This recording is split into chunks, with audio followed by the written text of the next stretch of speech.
ನಮಸ್ಕಾರ ವೀಕ್ಷಕರೇ, ಈ ದಿನ ಕ್ಲಾಸ್ 20ಲಿ ವೈ ಬಟನ್ ಹೋಲ್ ಸ್ಟಿಚ್ ಹೇಗೆ ಹಾಕೋದು ನೋಡ್ಕೊಳ್ಳೋಣ. ಕಳೆದ ಕ್ಲಾಸ್ 19ನಲ್ಲಿ ಬಟನ್ ಹೋಲ್ ಸ್ಟಿಚ್ನ ನಾವು ಪ್ರಾಕ್ಟೀಸ್ ಮಾಡಿದ್ವಲ್ವ.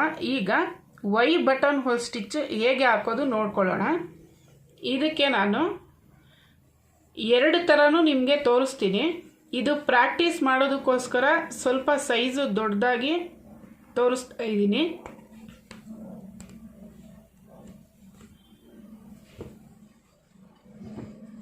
ನೋಡಿ, ದಾರಾನ ನಾವು ಈ ರೀತಿ ತಗೊಂಡು ಸ್ವಲ್ಪ ಕ್ರಾಸ್ ಆಗಿ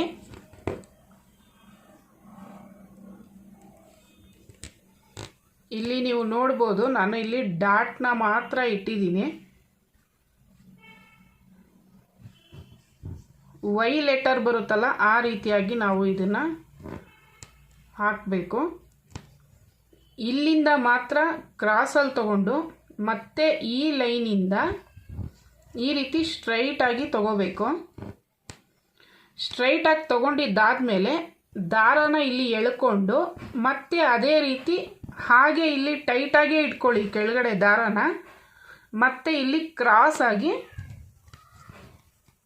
ನಾವು ಸ್ಟಿಚ್ನ ಹಾಕಬೇಕು. ಮತ್ತು ಇಲ್ಲಿ ಒಂದು ಚಿಕ್ಕದಾಗಿ ಲಾಕ್ ಸ್ಟಿಚ್ನ ಹಾಕ್ಕೊಳ್ಳೋಣ.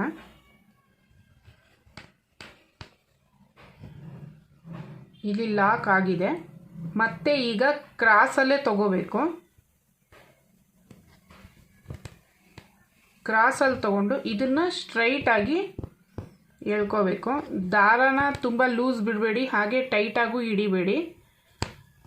ನೋಡಿ, ಈ ರೀತಿ ಹಾಕೋದನ್ನು ನಾನು ಕಳೆದ ವಿಡಿಯೋದಲ್ಲೇ ನಿಮಗೆ ತೋರಿಸಿದ್ದೀನಿ, ದಾರ ಯಾವ ರೀತಿ ಎಳ್ಕೋಬೇಕು ಅಂತ. ಮತ್ತು ಇಲ್ಲಿ ಕ್ರಾಸಾಗಿ ತಗೊಂಡು ಇಲ್ಲಿ ಒಂದು ಸ್ಟಿಚ್ನ ಹಾಕಿ ಇಲ್ಲಿ ಲಾಕ್ ಸ್ಟಿಚ್ನ ಹಾಕ್ಕೋಬೇಕು.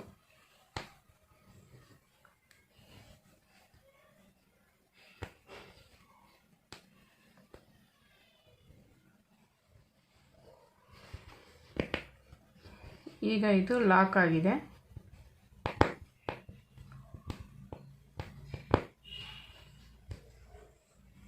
ಇದು ಪ್ರಾಕ್ಟೀಸ್ ಮಾಡೋದಕ್ಕೋಸ್ಕರ ನಾನು ಈ ರೀತಿ ದೊಡ್ಡದಾಗಿ ತೋರಿಸಿದ್ದೀನಿ.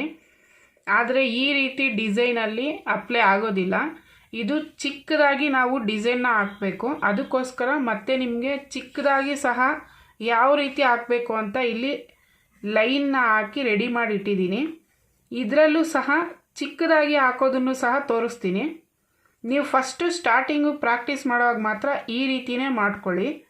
ಇದು ಪ್ರಾಕ್ಟೀಸ್ ಆದಮೇಲೆ ಚಿಕ್ಕದಾಗಿ ರೆಡಿ ಮಾಡೋದನ್ನು ಪ್ರಾಕ್ಟೀಸ್ ಮಾಡಿ.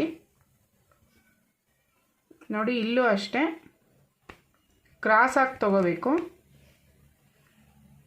ಮತ್ತು ಇಲ್ಲಿ ಸ್ಟ್ರೈಟಾಗಿ ತಗೊಂಡು ದಾರಾನ ಹಾಗೆ ಎಳ್ಕೊಂಡು ಇಲ್ಲಿ ಕ್ರಾಸಲ್ಲಿ ಮತ್ತೆ ಸ್ಟಿಚ್ನ ಹಾಕಬೇಕು. ಮತ್ತು ಇಲ್ಲಿ ಒಂದು ಲಾಕ್ ಸ್ಟಿಚ್ಚು,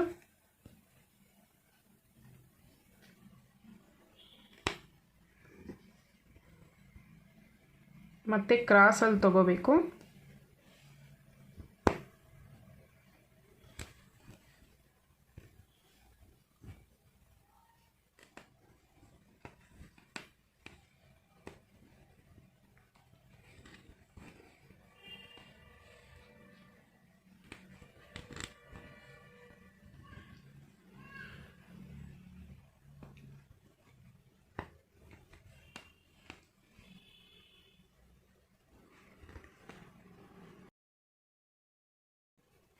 ನೀವು ಅಬ್ಸರ್ವ್ ಮಾಡಿರ್ಬೋದು, ನಾನಿಲ್ಲಿ ಲಾಕ್ ಸ್ಟಿಚ್ನ ಹಾಕಿಲ್ಲ. ನೋಡಿ, ಇದು ಯಾವ ರೀತಿ ಕಾಣಿಸುತ್ತೆ. ಅದೇ ಲಾಕ್ ಸ್ಟಿಚ್ನ ಹಾಕಿದ್ರೆ ಪರ್ಫೆಕ್ಟಾಗಿ ಕೂರುತ್ತೆ. ಇಲ್ಲಿ ಲಾಕ್ ಸ್ಟಿಚ್ನ ಹಾಕಿದ್ದೀನಿ ನೋಡಿ.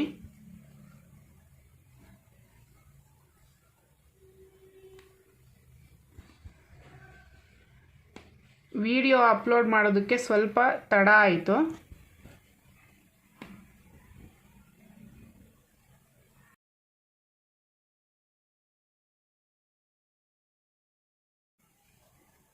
ನೋಡಿ, ಈ ರೀತಿ ಸ್ಟಿಚ್ನ ತಗೊಂಡು ಇಲ್ಲಿ ಲಾಕ್ ಸ್ಟಿಚ್ನ ಹಾಕಬೇಕು.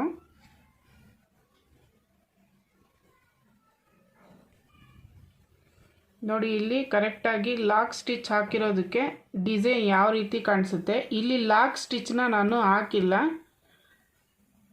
ಈ ರೀತಿ ಬರಬಾರ್ದು, ಈ ರೀತಿ ಕರೆಕ್ಟಾಗಿ ಕೂರಬೇಕು.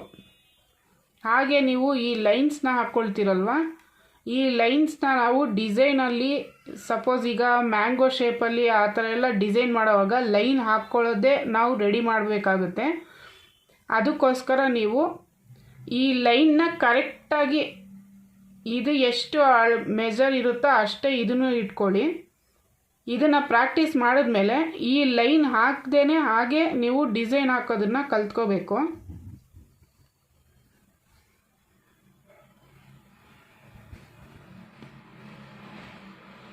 ಒಂದು ಹೆಚ್ಚು ಒಂದು ಕಮ್ಮಿ ಇರೋದು ಬೇಡ, ಕರೆಕ್ಟಾಗಿ ನೀವು ಡ್ರಾ ಮಾಡಿಕೊಂಡು ಲೈನ್ನ ಡಿಸೈನ್ನ ಹಾಕೋದನ್ನು ಪ್ರಾಕ್ಟೀಸ್ ಮಾಡ್ಕೊಳ್ಳಿ.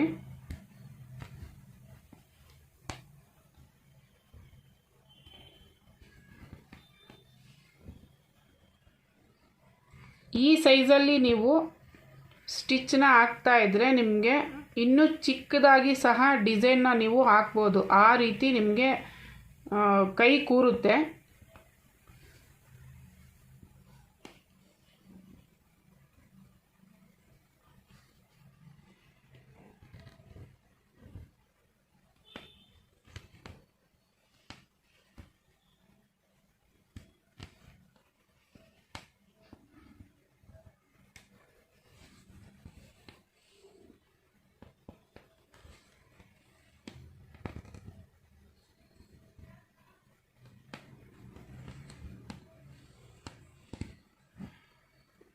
ಈಗ ಇಲ್ಲಿ ಲಾಕ್ ಸ್ಟಿಚ್ನ ಹಾಕ್ಕೋಬೇಕು.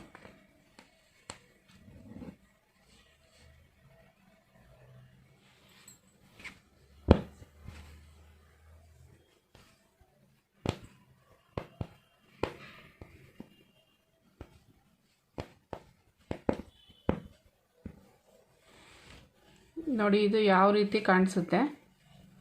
ಪ್ರಾಕ್ಟೀಸ್ ಮಾಡೋವಾಗ ನೀವು ಈ ರೀತಿಯಾಗಿ ಇದಕ್ಕೂ ಬೇಕಾದರೆ ಲೈನ್ ಹಾಕ್ಕೊಂಡೇ ಪ್ರಾಕ್ಟೀಸ್ ಮಾಡ್ಕೊಳ್ಳಿ. ನಂತರ ನೀವು ಚಿಕ್ಕದಾಗಿ ಲೈನ್ಸ್ ಸಾಧ್ಯವಾದಷ್ಟು ಇದಕ್ಕಿಂತ ಚಿಕ್ಕದಾಗಿ ಹಾಕ್ಕೊಂಡು ಸಹ ಪ್ರಾಕ್ಟೀಸ್ ಮಾಡ್ಬೋದು. ಇದು ತುಂಬ ಈಸಿಯಾಗಿದೆ. ಹಾಗೆ ನೀವು ಡಿಸೈನ್ನ ಪ್ರಾಕ್ಟೀಸ್ ಮಾಡೋವಾಗ್ಲೂ ಸಹ ಸ್ವಲ್ಪ ದಾರನ ಇಲ್ಲಿ ಮಾತ್ರ ಎಳೆಯೋದನ್ನು ಸ್ವಲ್ಪ ನಿಗಾ ಮಾಡಿ ನೀವು ಡಿಸೈನ್ನ ಹಾಕಬೇಕು. ಆಗ ತುಂಬ ಈಸಿಯಾಗಿ ಬರುತ್ತೆ. ನಾನು ತುಂಬ ಈಸಿಯಾಗಿ ಅರ್ಥ ಆಗೋ ಥರ ಕ್ಲಾಸ್ನ ನಾನು ಈ ವಿಡಿಯೋದಲ್ಲಿ ಹೇಳಿದ್ದೀನಿ. ನಿಮಗೇನಾದರೂ ಒಂದೇ ಸಲ ಅರ್ಥ ಆಗಲಿಲ್ಲ ಅಂದರೆ ವಿಡಿಯೋನ ಸ್ಕಿಪ್ ಮಾಡದೆ ಒಂದು 2-3 ಸಲ ನೋಡಿ, ಆಗ ನೀಟಾಗಿ ಅರ್ಥ ಆಗುತ್ತೆ. ನಿಮಗೆ ಈ ವಿಡಿಯೋ ಇಷ್ಟ ಆದಲ್ಲಿ ಈ ಕೂಡಲೇ CS ಫ್ಯಾಷನ್ ಕ್ರಿಯೇಷನ್ನ ಸಬ್ಸ್ಕ್ರೈಬ್ ಮಾಡಿ, ಹಾಗೆ ಪಕ್ಕದಲ್ಲೇ ಇರುವ ಬೆಲ್ ಐಕನನ್ನು ಪ್ರೆಸ್ ಮಾಡಿ. ಹಾಗೆ ಈ ವಿಡಿಯೋನ ಲೈಕ್ ಮಾಡಿ, ಶೇರ್ ಮಾಡಿ. Thank you.